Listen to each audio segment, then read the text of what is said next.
The Ark is a bit of an odd serial for the classic era, mostly because of its oddly high production values. It's not one that's often talked about, with some iffy undertones which I will discuss, but it's got quite a few things going for it. It does introduce a new companion, but not one who is fondly remembered by fans, often seen as one of the worst. But we'll see if that's a bit of an over-the-top reaction. So let's get into the Ark.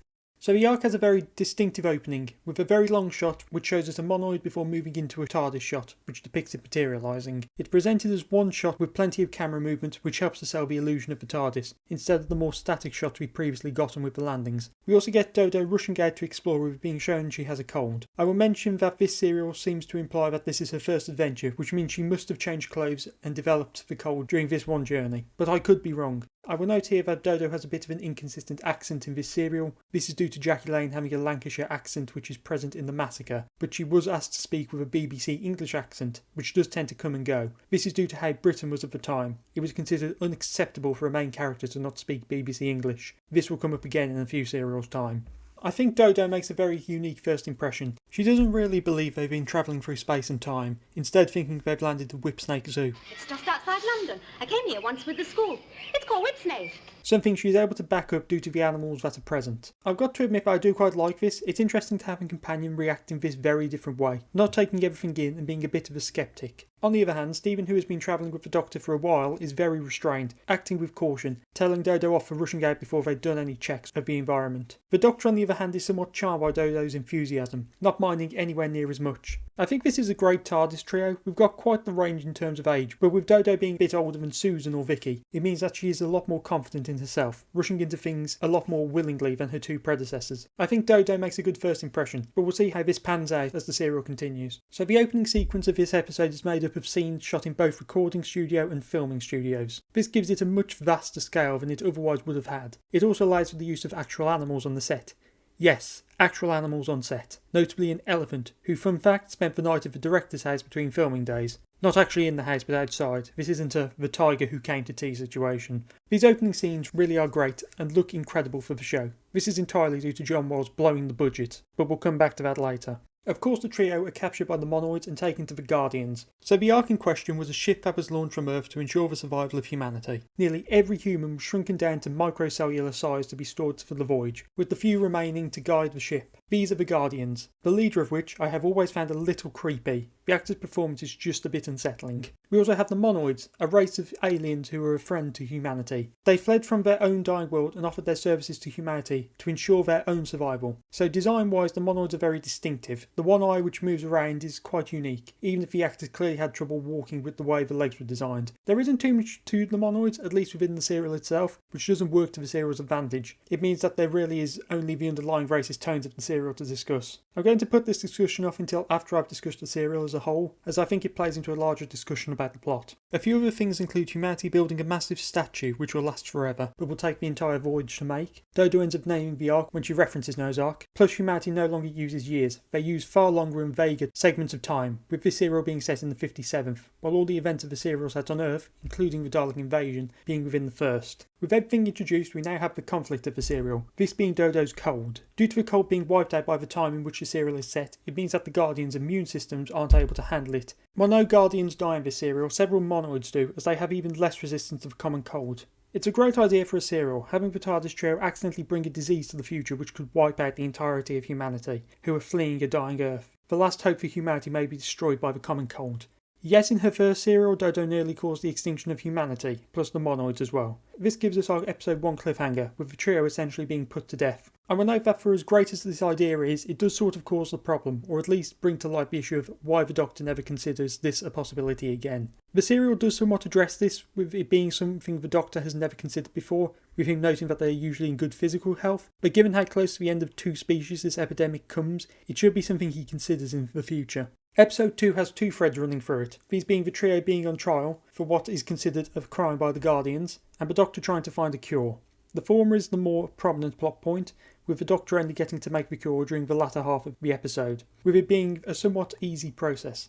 The trio don't even win the trial, the only reason they're given a chance to make a cure is because the commander of the Ark, who is seriously ill with the cold, gives them the benefit of the doubt. Fortunately, due to the Ark containing animals from all over Earth, the Doctor is able to cure the common cold, with the cure being revealed Off-screen, with the situation calmed, the trio are allowed to return to the TARDIS, leaving humanity to colonise their new homeworld of Refusis 2 in 700 years' time. But before they leave, we get this shot of the Earth being destroyed by the expansion of the Sun. Look! The scan of Earth!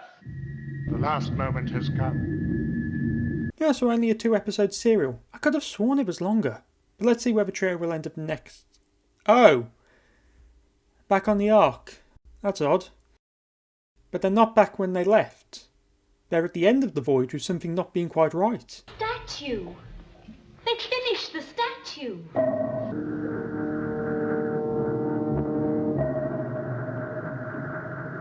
So this is definitely unique for the show. One of those twists which is ruined by foreknowledge, which can just be the DVD runtime. This is only possible in this era of the show, with each episode having a different title instead of being referred to as parts. Due to there being no way to know how long a serial was going to last in the 60s, it means that this twist comes out of nowhere, which really heightens it. In a similar vein to An Unearthly Child, this serial is like 2 stories in one. Now, I do think that the second half of this serial is the weaker half. It's a bit traditional in terms of its story instead of the more interesting idea put forth by the preceding 2 episodes. This doesn't mean this section is bad at all. There are plenty of highlights, but being a story idea we've already seen played out many times before does weaken it. At least this time, it's only 2 parts, compared to other times where we've stretched it over far longer serials. So for the actual plot, returning to the ship 700 years later, the trio find that the ship is now automated, with there being no signs of either Guardian or Monoid. There's a really eerie feeling in the opening section, seeing the place which was brimming with life now run down and empty, filled with leaves from the jungle, just gives a chill. Combining that with the statue, which is a Monoid head, it really makes you wonder what happened here. Did the disease end up taking humanity after all, and the Monoids are all that remained? Perhaps they died since. This mysterious tone does soon get removed when the plot begins to get underway, with the reintroduction of the Monoids and the Guardians, with the Monoids now in command treating the Guardians as slaves. So this all occurred due to the trio's arrival on the ship. The disease mutated and weakened the Guardians enough for the Monoids to rise up and take control. We don't know when the revolution occurred, but there was a passage of time following the trio's departure, since we know that in that time the Guardians and Monoids were able to develop the Monoids' voice boxes and the weapons they used, the heat prods. So this is an interesting twist and logical with the given context of the Monoids basically being slaves, but I think the way the serial uses this idea and even the characterisation of the Monoids does work against it. I'll go more into this when discussing the Monoids as a whole, but for now we have to find out where the majority of humanity is. Perhaps the Monoids would tell us. A fact that you will shortly see for yourselves. 2, take them away to the security kitchen. Okay, the security kitchen. Not going to lie, but this is probably the highlight of the serial. The episode is quite full as it has a lot to do. It has to re-establish the setting while establishing the new threat, plus it has to tie in with the previous events with the trio earning the trust of the Guardians again. It's a bit full for its own good, but it does work. The fact that there isn't the greatest amount of breathing room could explain why the Monoids were written to be complete idiots, making their defeat far easier to achieve, but I'm not sure about that. The trio was split up here, with Stephen remaining on the ship, while the Doctor and Dodo were taken down to Refusis 2. This being part of the Monoids' plan to... It's not actually explained why. 1 and 2 discuss this with the actual plan being cut off, but we can assume it has to do with the Doctor and Dodo being taken down given the context. Anyway, arriving on Refusis, 2 is immediately caught out by Dodo. Don't worry, it may not take as long as you think. What do you mean? Are you up to something? No. No, but you gave yourself away, didn't you? The way he tries to hide this is so funny, as he stumbles to think of something as everyone looks at him. Dodo is really making a strong impression. Despite how clearly evil the Monoids are, she isn't afraid to talk to them in a somewhat casual manner, accidentally exposing their plan in the process. I'll discuss the planet to Refusis 2 now. So despite what was believed, the planet is in fact inhabited by the Refusians, but they lost their physical form due to a solar flare some centuries ago. Because of this, the Refusians who knew of the Ark's coming decided to construct buildings for the humans to live in, believing that Refusis should be inhabited again. 2, being the genius he is, doesn't pretend to be a friend and immediately becomes hostile. This occurring before the Refusians have even revealed themselves, so to speak, with 2 smashing up pots and vases. These Monoids are complete idiots. 2 is killed when the launcher is destroyed by a Refusian, leaving the Doctor and Dodo stranded on Refusis 2. What do we do now? Nothing, my dear. We shall just have to wait until the next party lands. But what if they don't come? What if they decide to find another planet? Well, in that case, we shall just have to stay here. This fortunately doesn't last long, as the Monoids begin to send down more launchers so they can begin their invasion. During this, tensions have been brewing between the Monoids, with some wanting to move on from Refusis due to the danger. This leads to a brief civil war, with the majority of the Monoids being killed. Meanwhile on the Ark, Stephen and the Guardians have escaped, with them taking back control of the Ark. But one has hidden the bomb to ensure their deaths. The bomb is hidden within the head of the statue. This is discovered by the Doctor and Dodo, who relay it to Stephen. So this is probably one of the silliest moments in the serial. It works, but it's definitely a bit of a silly scene. So due to the size and weight of the statue, the Guardians can't move it, but a Refusion who went aboard the Ark is able to move it, taking it to the airlock before it's ejected into space where it explodes harmlessly. With that, the plot's basically wrapped up. There's a short scene which establishes that the Refusions are going to assist the Guardians in moving down to the planet, but the Refusions insist that the Guardians make peace with the Monoids, which the Doctor does support. A long time ago, your ancestors accepted the responsibility for the welfare of these monoids. They were treated like slaves. So no wonder when they got the chance, they repaid you in kind. Unless you learn to live together, there is no future for you on Refusis. Yes, you must travel with understanding as well as hope. With that, the trio return to the TARDIS, which takes off, successfully leaving the Ark behind them this time. So there are two big things to talk about, Dodo and the Monoids. I'll begin with Dodo, as she is one of the main characters. Being Dodo's first serial, she does make a strong impression. While her accent does go back and forth a bit due to Jackie Lane trying to suppress it, her acting is great. I think she fits into the trio perfectly. Being older than her predecessors, she's more confident in herself and is a lot less childish, which gives her a lack of restraint. She's less likely to stand around and instead go headfirst into action, whether that be danger or just to explore. She's also quite well rounded, being able to switch between plucky and sympathetic in an instant, beginning the serial incredibly enthusiastically, but soon switches to sadder when she realises she may have doomed all of humanity. But she does regain her enthusiasm when the situation calms down later. Similarly, when she discovers the statue in episode 3, she switches from enthusiastic to concerned in an instant. Her relationship with the Doctor is also different because of this, with the Doctor not having the same grandfatherly attitude towards her, but does comfort her when she needs it. The scene in episode 2 where they hold each other's hands is just so strong, especially since these two don't know each other too well. Her dynamic with Stephen feels a bit like siblings, with her being the younger one, and so Stephen has to try and rein her in, with the Doctor just being unable to keep up with her energeticness. This is best demonstrated at the beginning when they arrive and she just rushes out of the TARDIS. Given what the Doctor and Stephen have both gone through in these past few serials, I think Dodo works perfectly to reinvigorate them. So now on to the Monoids, the thing I've been putting off talking about. Now, as I've stated before, there are some racist undertones with the Monoids.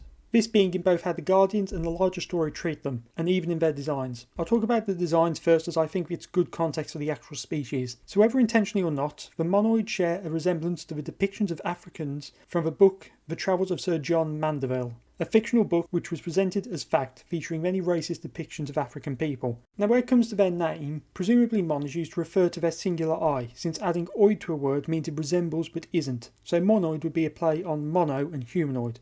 But according to Cambridge Dictionary, Mon also means a member of the people of Myanmar and Thailand related to the Khmer of Cambodia, which while not anywhere near Africa, in the 1960s the odd relation of these two elements feels more than a coincidence. From research, as far as I'm aware, none of these countries are mentioned in the book, but China, plus its surrounding region, is, and given its size during the 1300s when the book was written, it's not impossible to believe that there is a connection. I suppose a lot of this comes down to who designed the Monoids, whether the writers gave an idea of what they wanted or if someone else designed them. So with that covered, how the Monoids act and their placement in the serial. So the Monoids are clearly a secondary species to the Guardians. They do seem to play a part in the justice system, as when one of the Guardians is on trial in episode 1, a Monoid is asked if they accept the verdict, which they do.